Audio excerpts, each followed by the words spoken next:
Amanda Serrano has long been an advocate for women fighting 3-minute rounds, as is the standard for men's fights. Serrano's defense of her unified featherweight titles against Reina Tellez, which headlines Saturday's DAZN show from Coliseo Roberto Clemente in San Juan, Puerto Rico, will be her third fight with 3-minute rounds. In addition to Serrano-Tellez, the WBA lightweight title fight between Stephanie Han and Holly Holm, plus the 6-round bout between Crystal Rosado Ortiz and Tanya Walters will also have rounds scheduled for 3 minutes. Serrano believes that the argument for equal pay begins with equal work. Because we want change for the future.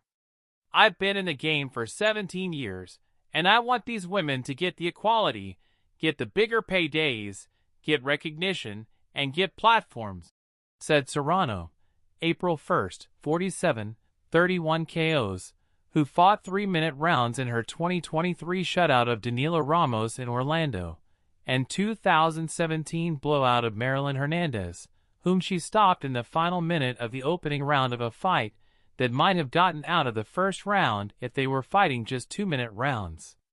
These women, as amateurs, they're fighting 3 minutes, so why not do it as a pro? They have to change their whole game plan. They have to change their whole game and style to become professionals, but I just think it's better for us women to be able to display our skills and our knockout power. Tellez, 22, of San Antonio, Texas, will be fighting for the first time with 3-minute rounds, while also fighting for the first time in a 10-round scheduled bout. The unbeaten but largely untested fighter acknowledges that she is entering unknown territory in this fight. I would just like to put the work in, that's it. It's my first time for 10 rounds and first time for 3 minutes, so it's going to be something new that I experience in my life, said Tellez, 13-0-1, 5 KOs. While promoter Most Valuable Promotions, MVP, which is headed by Jake Paul and Nakisa Bidarian, have been supportive of pushing for ring length equality, not everyone in boxing's establishment has been on board.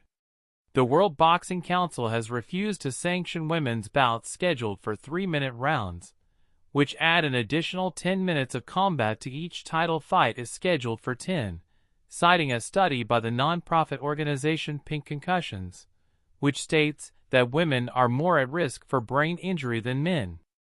As a result, Serrano, Chantel Cameron and Alicia Baumgardner, all of whom are promoted by MVP, have vacated WBC titles in recent months. Baumgardner was the undisputed world champion at 130 pounds prior to vacating the WBC belt. She engaged in her first 12 threes championship contest earlier this month, outpointing Layla Bedoin to retain the IBF, WBO, and WBA titles. Holm, who had been the face of women's boxing during the 2000s before becoming a mixed martial arts champion in the UFC, says that she is accustomed to fighting 5-minute rounds in MMA and had always trained 3-minute rounds for boxing. She says she is looking forward to putting in the same work in an actual boxing fight. Coming into this fight and being able to experience 3-minute rounds in an actual boxing fight, I'm excited for it. Han, 11-0, 3 KOs, will be making her second title defense, but the first one with 3-minute rounds. The El Paso, Texas resident views it as a challenge to the notion that women aren't as ambitious or durable as men. We're showing that women are just as capable as men, and we can definitely put on a show, said Han. Why not show that we're just as strong?